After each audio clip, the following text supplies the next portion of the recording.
আরেকটা অ্যাপস বানিয়েছি আমরা, এটার নাম হলো পাহারাদার। এই মোবাইল তার সমাধান বের করে দিবে। আমরা এক অ্যাপস বানিয়েছি, এটার নাম পাহারাদার। আপনার জমি, আপনার সম্পদ, আপনার বাড়ি, আপনার ঘর, আপনার মন্দির, আপনার মসজিদ, যে যেখানে থেকেই যেভাবেই হোক যদি হস্তক্ষেপ করেন, আপনার জমি কেউ কেড়ে নিতে চায়, আপনার মসজিদ কেউ কেড়ে নিতে চায়, আপনার মন্দির কেউ কেড়ে নিতে চায়, আপনার জমি কেউ দখল করতে চায়, শুধুমাত্র মোবাইলটা খুলে এইটার ভিতরে তথ্যটা লিখে দিবেন।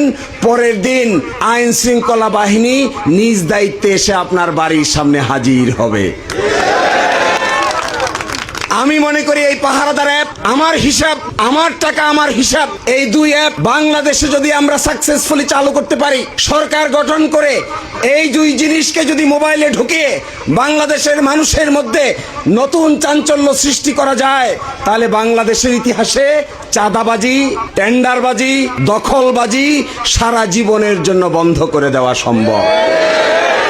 আমরা যখন মানুষকে এক করতে চাই, রাজনীতির কথা বলি, আমরা মূলত এগুলো বলি। আমরা মূলত এটা বলি না কে কোন গ্রুপের, আর কে আমার দলের, আর কে তোমার দলের, এটা তো বলি না। No, it's not, it is not at all acceptable. এটা গ্রহণযোগ্য না।